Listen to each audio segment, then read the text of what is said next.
Шәмәрдәнең үсеш лицейы базасында туган телләрнең 5-нче республика фестивале узды. Анда күрше-тирә 4 районнан укучылар, укытучылар, Казан Идел буе федераль университетының чит ил студентлары катнаштылар. Тулырак алдагы хәбәрдә.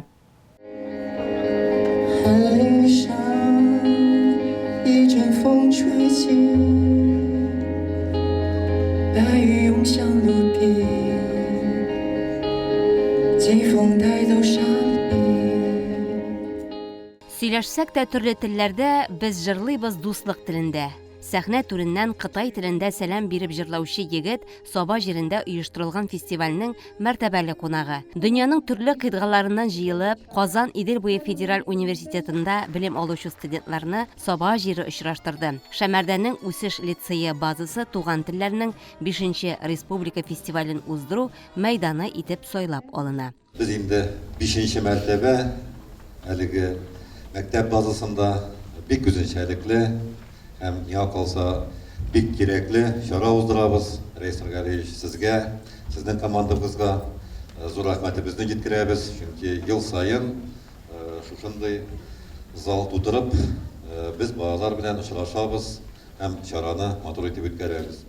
Район башлыгы Рәис Миннаханов бу чараның үзебездә уза килүенә бик шат. Чит ил вәкилләре өчен җирле халык тормышы, үзара аралашу мөһим булса, безгә үзебезнең гадәтләр белән бүлешү әһәмиятле дип саный ул. Нәкъ менә Сабалар белән булган теләктәшлеккә рәхмәт әйтеп, Рәдиф Җамалетдиновка рәхмәт хаты да тапшырды. Җитәкчелекнең теләге менә шундый чаралар аша төрле милләт вәкилләрен үзара дуслаштыру, гореф-гадәт, милли йолалар белән таныштыру. Бүгенге көндә университетның һәр факультетында да төрле чит илләрдән студентлар белем ала. Республиканский фестиваль «Калейдоскоп культур» стал прекрасной площадкой для обмена языковыми, культурными особенностями.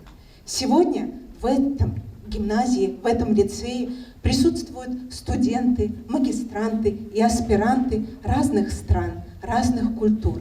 Туган телләрнең 5-нче республика фестивале районыбыз җирлегендә 7-нче мәртәбә оештырыла. Соңгы 5 елда ул Казан федераль университеты белән теләктәшлектә уза һәм елдан-ел программа киң колач ала. Шәмәрдән лицее укучылары һәм кунакларның матур сәхнә чыгышларыннан соң эшлекле өлеш башланды. Фестивальдә катнашучылар группаларга бүленеп, төрле юнәлешләр буенча сәяхәт итеп, татар халкының йолалары, тарихы, гореф-гадәтләре белән таныштылар. Мәктәп музеенда булып, район турында да мәгълүматлар алдылар.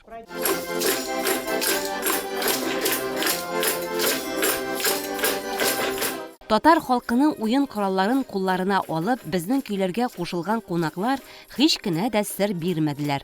Кораллар һәр кулда да уйный шул ул. Күңел бирергә генә кирәк.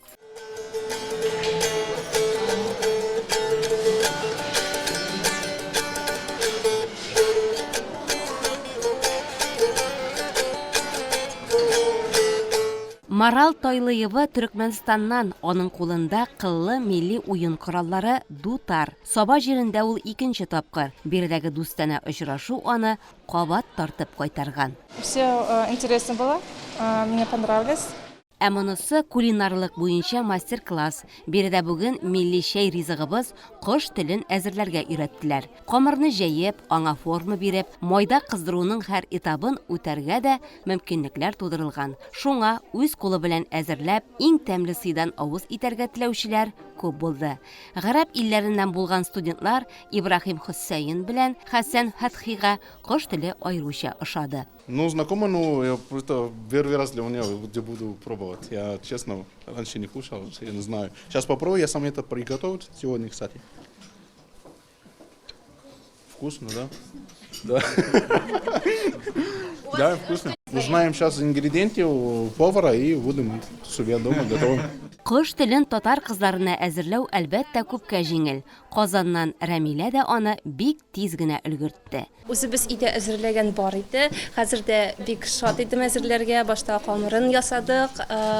Аннары инде кистек матур-матур кисәкләр белән майда шуны кыздырдык та хәзер инде менә чәй эчәбез. Бик матур чара, рәхмәт сезгә бик зур. Мин инде бик шат монда булырга, рәхмәт институтыма. Без монда бергә бик зур делегация белән килдек. Һәм инде шундый матур, күңелле чара, рәхмәт.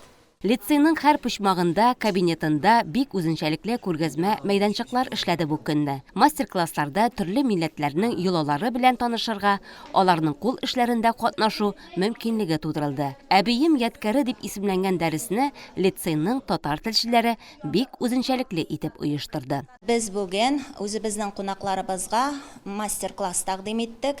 Әбиемнең ядкәре дип аталган. Бу мастер-класста без инде кунакларны татар халкының милли бизәкләре белән, бизәнү әйберләре белән таныштырдык. Һәм мастер-класста кунакларыбыз татар милли алкаларын ясадылар. Аларга бу мастер-класс бик ошады. Буыннар бәйләнешендә күрсәтергә тырыштык. Һәм үзебезнең гореф-гадәтләребез турында да чит ил кунакларыбызга сөйләдек. Кытай кызы Ван Луяо татар милли үрнәкләре белән алканы бик яратып ясады. Үзенә килешеп тә тора. Тагып йөрергә дә вәгъдә бирде.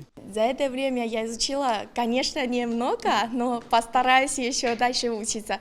Например, инсемсес, эрмет, яра, еще салбусес. И все. Здесь всегда теплые, счастливые.